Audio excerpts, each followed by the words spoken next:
I always think that empowerment, above all, means not one group of people giving something to another group of people who didn't have it before, but rather a group of people taking something for themselves on their own initiative. I think a good example of that is the civil rights movement in the United States in the 1950s and 60s. It's not a matter of white people are saying, oh, black people, you are now entitled to participate in civil life, have civil rights and so forth. It's a matter of black people standing up and saying, we are citizens too, we demand a parity of status, we demand to be heard, we demand a voice in the public political process.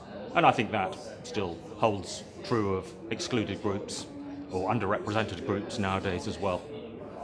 I think it has a role to play. I think also, however, that traditional networks, at least, of empowerment have been to some extent superseded by recent developments in electronic technology, basically. These are well known now. The political power of social media networks, for example, as a method of coordinating political action, and also obviously as opinion-airing forums, discussion forums, but as sites of political engagement of various kinds, which are decentralized in a radical way that arguably hasn't been true. I mean, we haven't seen a comparable development since the arrival of the public political sphere in the 18th century with the Enlightenment.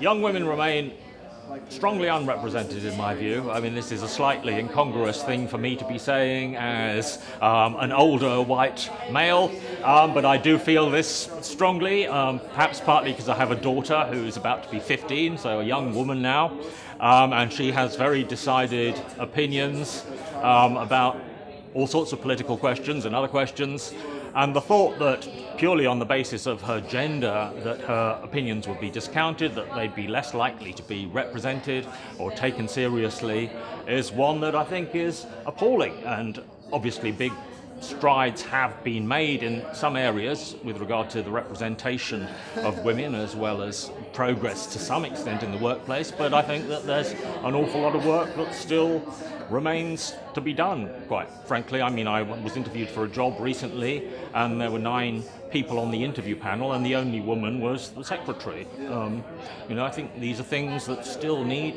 addressing, strong and in some cases legislation.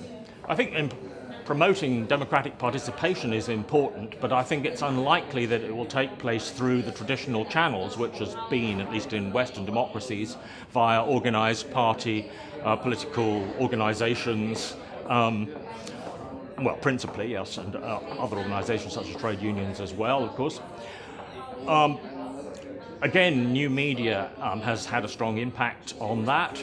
I think it's very important that the disengagement by young people from the political process is opposed. I mean, one proposal which I think is worthwhile in itself would be to make people able to vote, for example, using their mobile device, which you can't do, for example, in the UK at the moment, but people can make, quite significant financial transactions via their mobile phone or tablet.